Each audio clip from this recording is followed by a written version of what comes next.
오늘 하나님의 말씀은 창세기 30장 27절. 라반이 그에게 이르되 여호와께서 너로 인하여 내게 복 주신 줄을 내가 깨달았노니. 설교 제목은 복을 어떻게 받나입니다. 야곱이 가나안 땅을 떠날 때 이삭이 야곱에게 손을 얹고 축복의 기도를 하였습니다. 창세기 28장 3절 4절. 전능하신 하나님이 내게 복을 주어 너로 생육하고 번성케 하사 너로 여러 족속을 이루게 하시고 아브라함에게 허락하신 복을 내게 주시되 너와 함께 내 자손에게 주사. 그렇다면 하나님이 아브라함에게 주신 복은 어떤 것입니까? 창세기 12장 2절 3절. 너는 복의 근원이 될지라. 너를 축복하는 자에게는 내가 복을 내리고 너를 저주하는 자에게는 내가 저주하리니 땅의 모든 족속이 너를 인하여 복을 얻을 것이니라 하시니라. 아브라함은 이 땅에서 복의 근원이 되겠다라고 하셨습니다. 근원이란 뭡니까? 근원, 물줄기가 흘러나오기 시작하는 곳, 사물이 생겨나는 본바탕. 국어사전에 있는 이야기입니다. 그렇기 때문에 복을 받으려면 복의 근원 근처로 가야 복을 받습니다. 복의 근원과 떨어지면 복을 받지 못합니다. 그 복의 근원이 아브라함에게서 이삭에게로, 또 이삭에게서 야곱에게로 옮겨졌지요. 그런데 복의 근원인 야곱이 바단 아람의 라반의 집에 거함으로 라반의 집에 복이 넘치게 되었습니다. 30절을 보면요.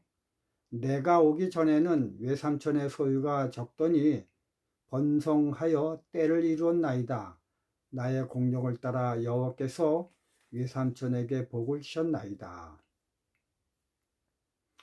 그러므로 라반이 계속해서 복을 받으려면요, 야곱 곁에 있어야 합니다. 그런데 라반은 이런 이치도 모르고 세상적 얄팍한 논리에 속아 야곱과 떨어졌습니다. 창세기 30장 35절 36절. 아들들의 손에 붙이고 자기와 야곱의 사이를 사흘길이 뜨게 하였다. 제 친구 한 명이 토끼를 아주 좋아했습니다. 아파트 3층에서 살 때는 토끼가 건실하였습니다. 그런데 집을 옮겨 아파트 12층으로 이사를 하였는데 얼마 못 가서 토끼가 시름시름 앓더니만 죽었습니다. 이처럼 지력도 어느 한계가 있습니다. 3층까지는 땅의 지력이 영향력을 주어 토끼가 살았는데 12층으로 옮긴 후 땅의 지력이 미치지 못하므로 토끼들이 죽었습니다. 이처럼 지력에도 미치는 한계가 있습니다. 이와 같이 지력조차도 한계가 있는데 하물며 여호와의 복의 근원인 야곱으로부터 사흘길을 뜨게 하였으니 그 복의 영향력이 어떻게 미치겠습니까? 분리가 되는 것입니다. 이후로는 라반의 재산이 불어난 것이 멈추고 대신에 야곱 자신의 재산이 기하급수적으로 불어났습니다. 창세기 30장 43절. 이에 그 사람이, 여기서 그 사람은 야곱을 얘기합니다. 심히 풍부하여 양떼와 노비와 약떼와 나귀가 많았더라. 성경 원리는 한결같습니다. 하나님이 인정한 복의 근원과 함께 있어야 복을 받지, 떨어지면 복도 그칩니다. 야곱의 예에서도 이와 동일한 현상을 보게 됩니다. 창세기 26장 2절 3절 12절 14절.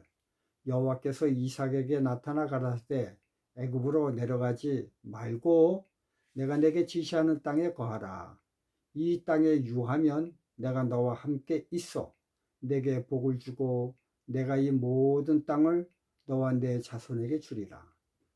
이삭이 그 땅에서 농사하여 그 해에 100배나 얻었고 여호와께서 복을 주심으로 그 사람이 창대하고 왕성하여 마침내 거부가 되어 양과 소가 떼를 이루고 노복이 심히 많아졌다.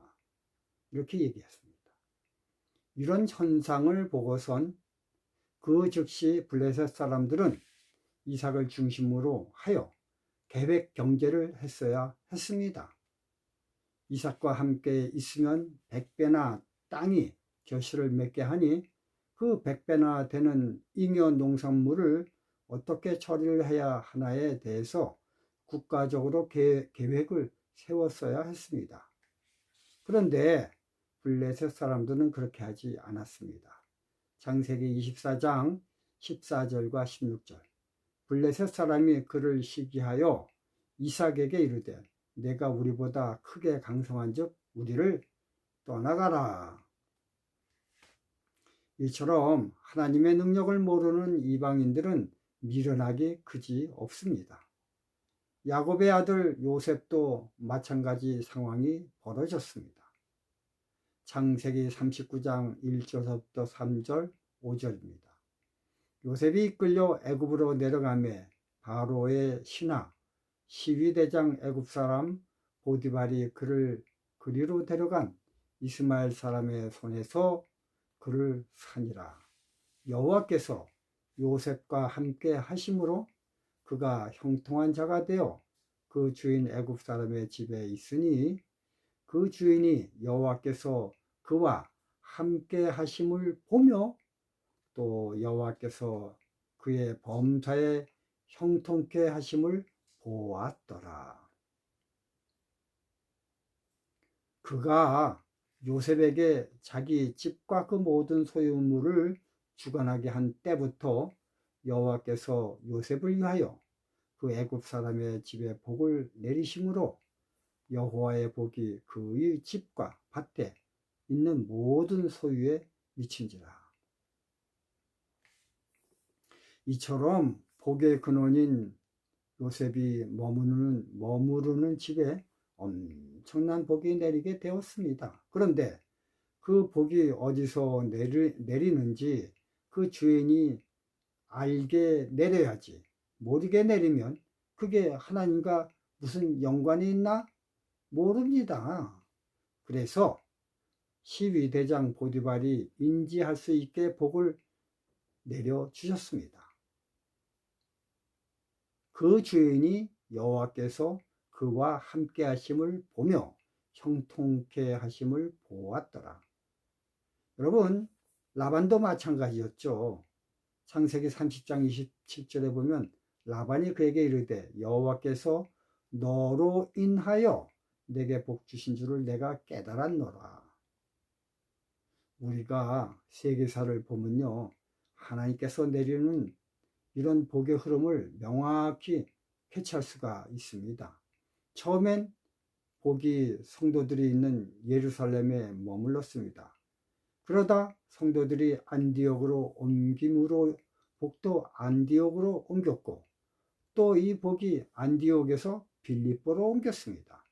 이렇게 아시아에서 유럽으로 성도가 옮겨짐으로 빌립보에 옮긴 복에 의해서 유럽 전역으로 퍼져서 유럽이 전례 없이 축복을 받았습니다.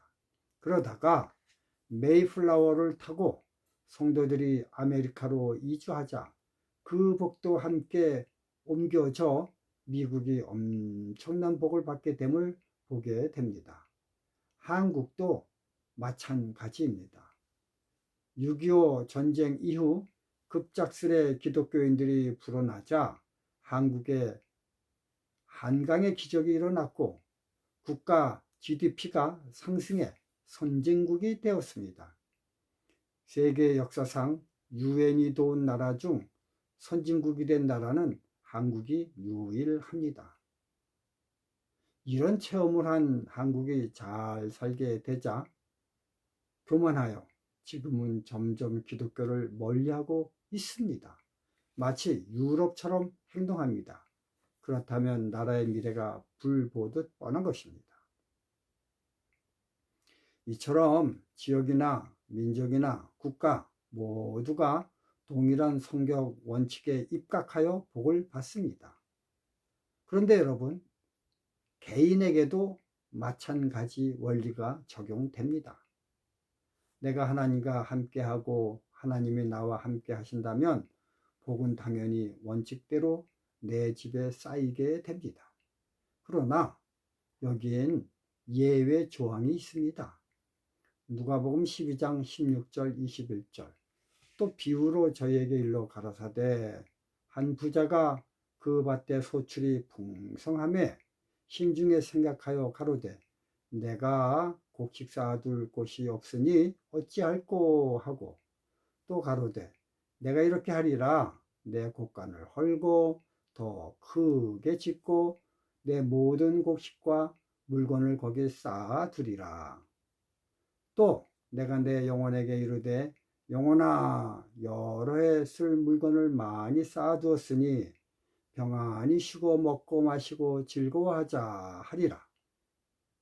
하나님은 이르시되 어리석은 자여 오늘 밤에 내 영혼을 도로 찾으리니 그러면 내 예비한 것이 네 것이 되겠느냐 하셨으니 자기를 위하여 재물을 쌓아두고 하나님께 대하여 부여치 못한 자가 이와 같으니라.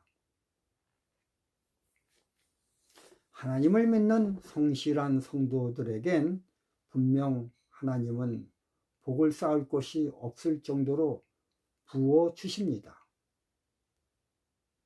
단 21절의 말씀처럼 그 재물을 자기를 위하여 재물을 쌓아두고 하나님께 대하여 부여치 못한다면 그 재물이 성도에게 영적으로 불필요하므로 하나님이 주시지 아니하십니다. 창세기 30장에서도 하나님은 의도적으로 라헬의 태를 닫으셨습니다. 그러다가 레아가 아들 6명과 딸 1명을 낳고 더 이상 아이를 낳지 못할 정도로 오랜 세월이 지난 후 비로소 라헬이 하나님 앞에서 정신을 차리자 하나님이 그때 비로소 태를 열고 아들을 주셨지요. 만약 하나님이 먼저 라헬에게 아들을 갖게 하였다면 그녀는 영적으로 교만해져서 영생을 얻는데 걸림돌이 되었을 것입니다. 이처럼 복이 불필요함으로 라헬이 참된 신앙인이 될 때까지 하나님은 기다리셨습니다. 이처럼 하나님은 라헬에게 아들을 주고 싶으셨지만 꾹꾹 참고 기다리셨던 것입니다. 하나님은 복을 주시되 내가 영생을 받을 준비가 될 때까지 기다리십니다. 그것을 우리가 성경 어디에서 예측할 수 있냐면요. 창세기 30장 22절 23절 하나님이 라헬을 생각하신지라. 이 생각은요. 아들을 언제 주면 좋을지를 그 정확한 때를 생각하신 것입니다. 하나님이 그를 들으시고 그 태를 여신 고로 그가 잉태하여 아들을 낳고 가로되 하나님이 나의 부끄러움을 씻으셨다. 여러분 여기서 무슨 부끄러움입니까? 그건요 언니를 사랑하는 마음이 아니라 투기의 대상자로 여겼던 그런 행위들이 부끄러운 행동들이었다는 것입니다. 때가 참에 그렇습니다. 하나님은 복 주시기 위해 기다리다가 가장 좋은 때에 액션을 하십니다.